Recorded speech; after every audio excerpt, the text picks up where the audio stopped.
Wasserlauf, welcome to Listening with Leaders. You are the CEO of a company called Blockboard. You're going to have to explain to me what this company does Yes, I because would I love went to to. the website to try to make sense of it. And I'm, Oh boy. I'm a pretty smart guy, but I couldn't figure this one out. But as I understand it, you're involved in using AI and blockchain to help people buy advertising on video to keep them from Right. getting screwed. That's the basic sense. That's well put.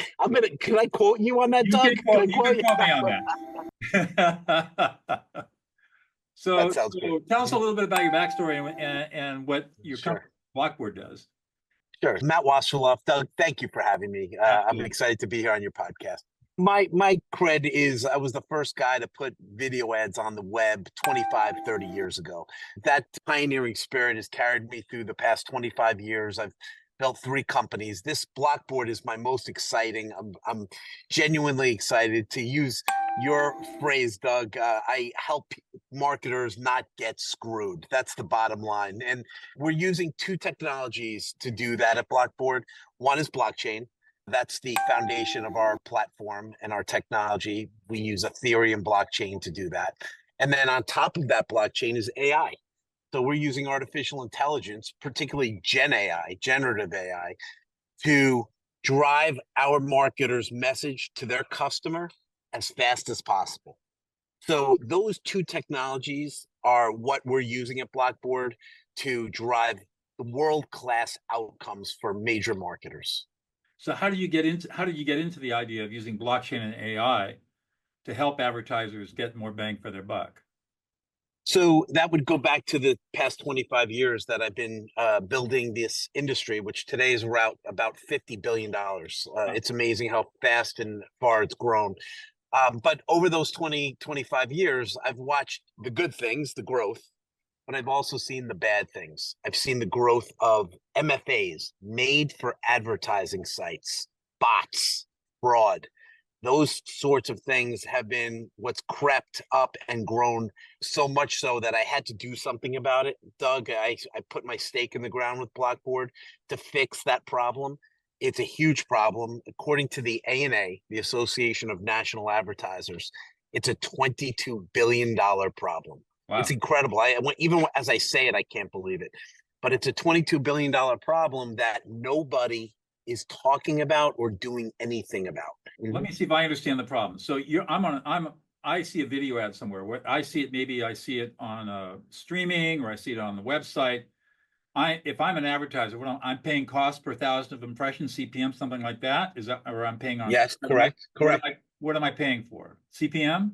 Yeah, they're paying for the ad that you saw, but I just told you there's $22 billion worth of those ads that nobody saw. That's right. So what That's what happens they're is paying for. somehow whatever the signal is that is being received is a false signal, and that's getting charged to the advertiser. Yes, $22 billion worth. That's Yep. a lot.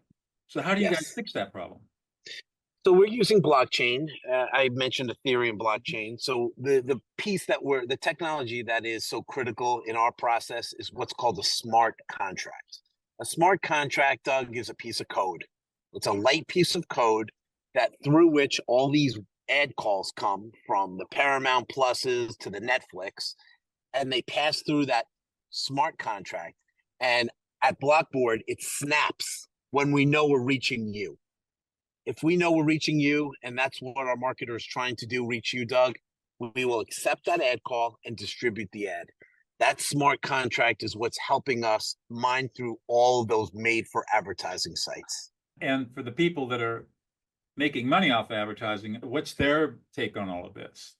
That's a great question. I went 6 years ago when I started Blockboard. I thought they'd be like, "Wow, that's amazing. How can I get some?" I've been disappointed, to be quite frank, Doug. What I've learned is my industry is very happy with the tech stack that they built over the last 15 or 20 years. They put a lot of time and energy and perhaps money into that tech stack, and they're hesitant and reticent to change. So it's been a struggle these past 6 years. Well, we're also benefiting from $22 billion a year of fraud too, right? You said it. Come You on, said the that. I money's didn't there. say that. You said that. Why kill the goose with the golden egg? There you go. There you go. So that's there's what they're battle. saying. So the people who are selling the space don't like it, but the advertisers presumably do like it because they can, as I saw on the website, there's very detailed metrics that you're delivering to people. Right. And really Right. understand where their dollars are going and measure their That's ROI and ROAS more That's effectively. right. I would say the past few years, we pivoted as a company from those brand marketers who don't care as much to the performance marketers that live and die by the sale. I got it. And so those are the marketers that have come in force and with scale. So that's how we're winning at Blockboard. So you've been doing this for a long time. What is it that gets you up in the morning and gets you excited? This cleaning up the mess, cleaning up the mess. I see it as my legacy. I was one of the first people in the industry when it was zero. Doug, I remember those days. We were trying to sell. I was trying to sell video advertising on a 56K modem when it didn't work. And today, I feel very good about cleaning up what has become a toxic waste dump. I really do. How's your platform doing in terms of protecting your advertisers?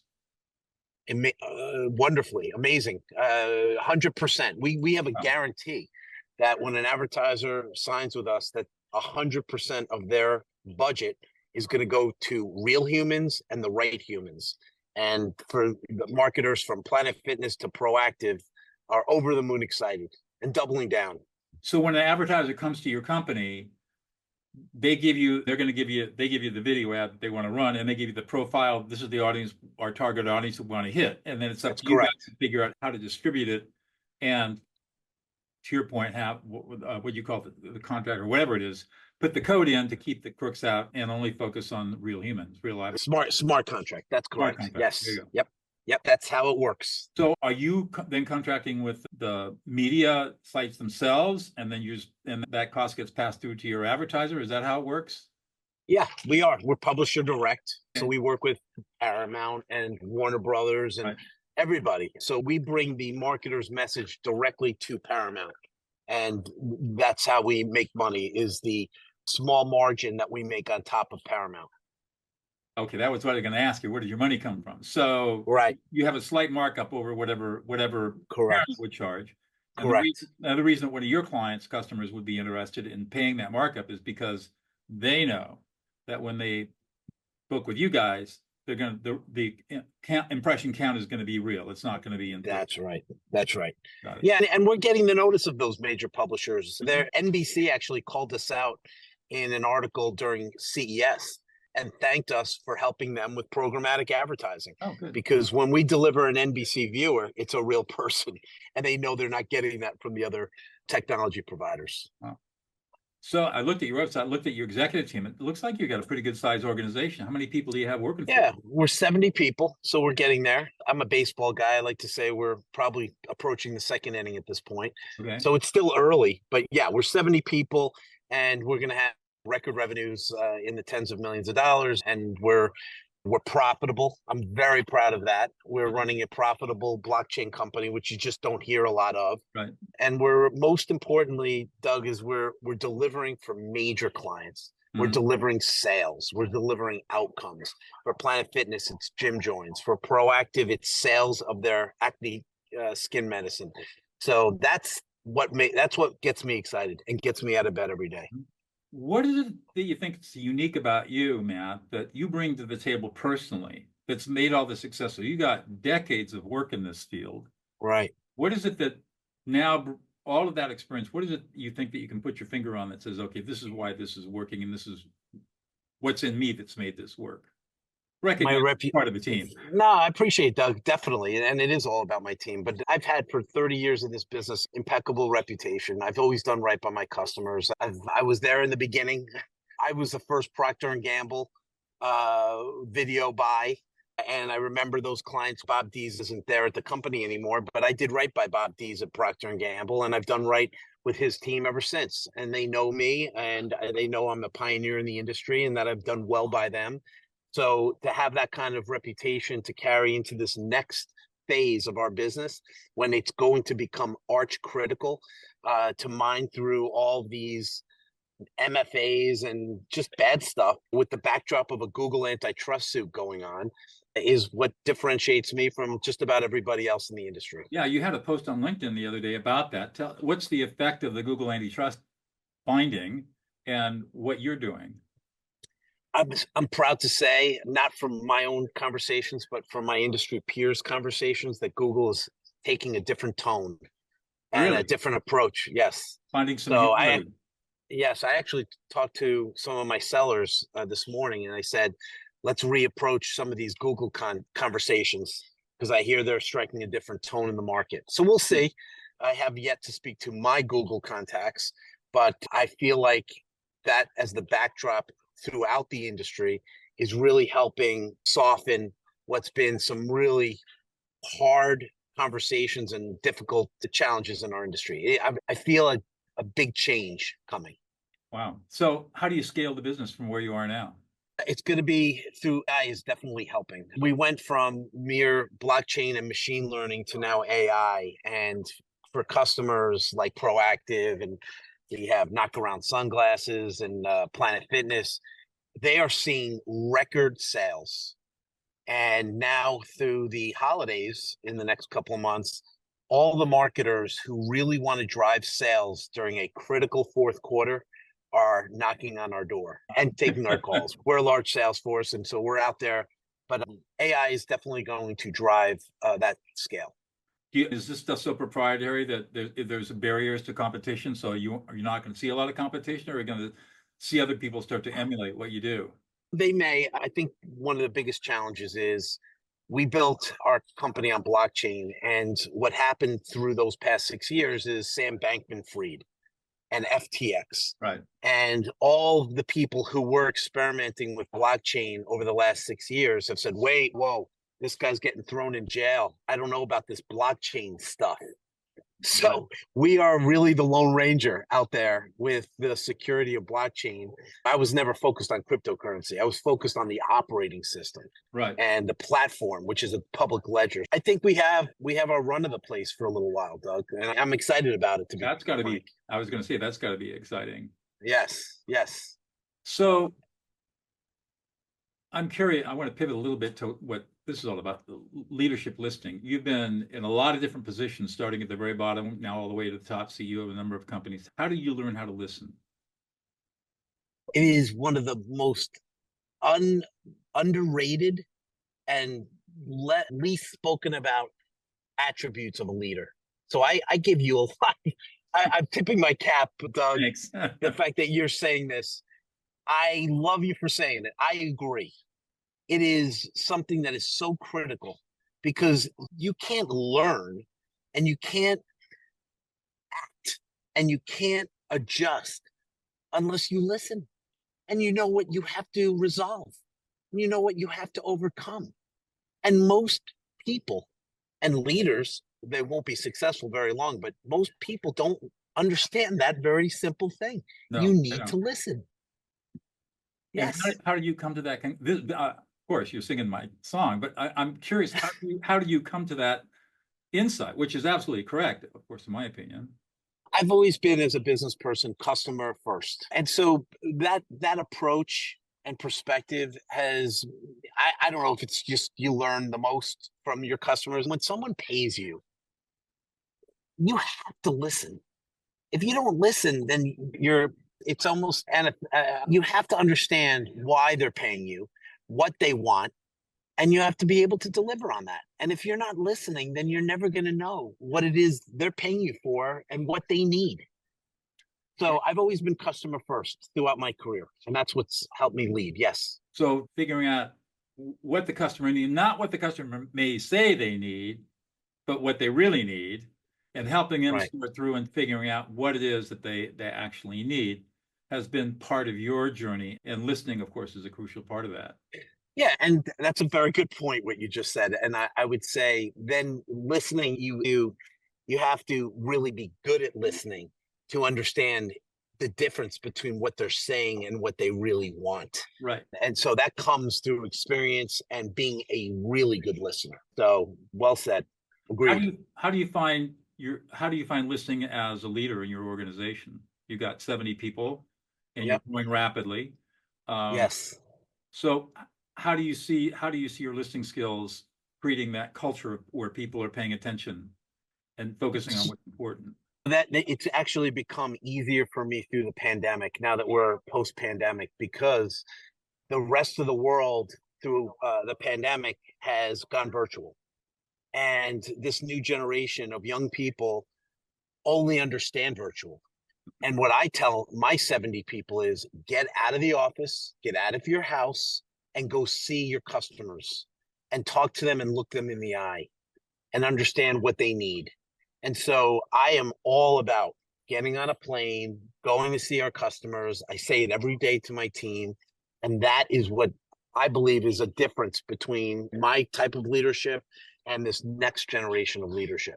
And how does your team take that? What? Get on a plane, go talk to people? The young people, it's an adjustment. Hmm. The young people aren't accustomed to that way of just dealing. Even the kids who are just out of college, they're used to learning virtually, having social networking friends, doing everything on their phone. So that's a big adjustment. For my older crew, they've heard it before, and it's good for them to be reminded that it is important to get out there and physically see your people, your customers. It's so interesting that you should talk about this. I'm very concerned about young people in their 20s and 30s not knowing how to listen, not having a clue how to listen. All they know about is right. Texting, right? They have no idea about how to really create social interaction. Do you have to train these young people? How do they learn stuff they've never been exposed to before? There is a lot of training. Yes, there's a lot of training, and some I haven't made it in my organization because they could not make that adjustment. Right. There are a number of young people who have come up to me and thanked me because they feel if they didn't get it between the eyes from me, their career might have been affected. Right. Because now they're learning those hard lessons.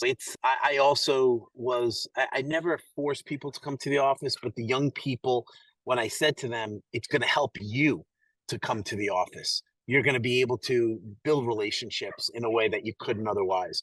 They've Right. come and thanked me for that. Yeah, it's the biggest adjustment is our young people. So it seems to be universal. I've seen, of course, it's apocryphal, but you see all these young people in a room and all they're doing is looking at their phone and they can't even talk to each other. I don't know how true that is, but it seems to have a certain amount of validity. It feels no doubt, no doubt. I also told our people years ago that when you do a virtual meeting, face on and voice on, because we had young people who wouldn't even put their face on. Wow. And I was right there about to fire them, but I've been patient. It's a learning curve. It's an adjustment. But yeah, it's amazing what that pandemic has done to this new generation of young workers. So you bring in the young people, they're reticent, they don't have good social interpersonal skills, they're not used to talking to people, they've got a lot of anxiety around talking with people, they don't know how to deal with conflict, they don't know how to deal with disagreement, right? So they're completely avoidant. How do you help them get through all of that? This is stuff they should have learned in the third grade. You can only help the people who want to help themselves. To answer that as succinctly as I can. But we've had turnover, and a lot of that turnover has been due to some of these issues we talk about. Mm-hmm. But for those that have learned and made adjustments, they're on their way to a wonderful career and great success. I would say that they're very lucky to work with somebody like you who's forcing them outside their comfort zone to learn the skills that they have to learn in order to be truly successful as human beings and in their whatever their careers are. So where do you see Blockboard going? Where do you see it in 10 years? Yeah, in 10 years, we'll be fully programmatic, automated. Programmatic is the term we use in our industry, which ultimately means automation. So we're showing our industry how to operate in this new world of CTV and programmatic media. And now more and more of our clients are saying, okay, I love this. I want to do it myself. There you go. And we call that our self-service platform. So that's a big part of our next 5 to 10 years. What does CTV mean? You got a lot of acronyms. No, I appreciate that. Thank you. We get complacent in those acronyms. CTV means connected TV. It's become the industry term for this new streaming TV opportunity. So when you turn on Netflix, and you're ultimately turning on an app. And that app is on a new operating system from what we used to work in web video, which was browser based, Right. cookie based. Right. Now we're dealing with apps, which ultimately are sitting on the Apple iOS or Android Google system platforms. Okay. Mm-hmm. And that is all called CTV, connected TV. So old TV or linear TV came through the antennas. Right. Analog. One way, Mm-hmm. analog, one way came into your home, that transmission. Now connected TV is a two-way conversation that is living on your apps. And that we call connected TV or CTV. Oh, I've got so many questions. We don't have to. Okay. Yeah, it's so fascinating to me. So part of what I know is that when you're on your phone or your tablet or whatever, and you're connected to the internet, there's a whole bunch of information that's now is made available to whoever's content you're watching. And I mean, because I know I've got a platform that tells me who's on my website and what blogs are they reading and what's their name and what's their phone number and what's their email. Right. It's kind of phenomenal, kind of scary when you think about it, right? Yes, yes. And so I'm sure it's that only at a whole more sophisticated level. And I take it then that what you're able to do is sort through all of the signals that are coming through of who's watching the video, for example, watching the ad, and you parse out. You can say, this is human, this is not human. This right. is real, this is not real. Because the right. signals are obvious once you've got, in your case, AI able to sort through and differentiate between those real and not real. As for a non-tech guy, am I getting that right? 100%. Okay. That you just nailed it. Doug, you could join my team anytime. All right, I got it. So the technology then is setting it up so that when one of your customers sends out a video ad somewhere, that the only thing they're going to pay for is what your system can target as being a real viewer, not a fake. That's correct. Got it. Yes. I would say that's a sea change. Much appreciated. And like I said, for those advertisers that recognize what you just said, and it is a sea change, they're all in, they're doubling down.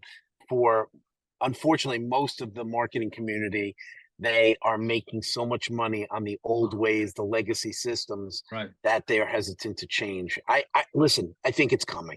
I know it's coming. I know it's coming. I'm in this for the long term until they put me in the box, and I know it's going to be sooner than it is later. I really do.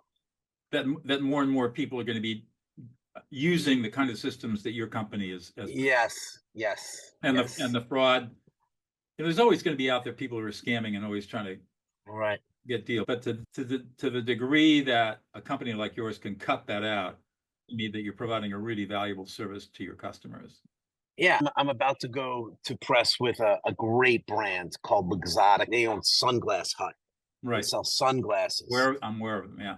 And they saw an 80+% increase in efficiency. Wow. And that efficiency, by the way, is customers to their stores. And we're going to market with them. And I'm going to carry this woman with me throughout the market. And if there is a brand that is willing to waste 80% of their money, God bless. It's unsustainable is what it is. Right. It's unsustainable. That's how big the problem is. Yes. And you think about how large these ad budgets are. And these companies are depending upon this kind of advertising, driving traffic to either their website or stores or whatever. It's incredible. It is incredible. But she's the first major brand that's willing to go to the press with me. I'm quite excited. It'll start in earnest next month. But I haven't found a client up to this point that's willing to go to the press because they don't want to upset their Google relationship or their Trade Desk relationship and admit to some ills or wrongs that they've done in the past. It's mud in their face. So it's not like people like me who just call it the way it is. You're the exception. That's correct. I don't have a dog in the hunt. So dog in the race. All right, Matt, one more question. I'll let you go. This has been a great conversation. What's one thing about yourself that we would never know about unless you revealed it to us? I am, one of my little quirks is I'm a patriot. Okay. And this is you might laugh when I show you this, but I make sure in my wallet I have $1 from each one of the dollars. So I have a Oh. Washington $1. Uh-huh. I then have a Thomas Jefferson $2. I have Wow. an Abe. Lincoln. And the reason I have the Lincoln, I have Alexander Hamilton, I have Ulysses, the winning Wow. Civil War general, and I have Benji. The reason is I love my patriots, my heroes that have built this country. And I'm so proud of what they built and what we have. And I keep at least one of those dollars and their pictures in my wallet at all times. And it's just a demonstration of the love I have for my country. Good for you. There you go. Good for you. I really appreciate that. That's really cool. You're carrying the symbolic value of almost 300 years of democracy around in your pocket. That's pretty cool. There you go. There you go. There you go. Matt, this has been a great conversation. Thank you so much for taking time out of your busy day. Thanks, Doug. Thanks for having me.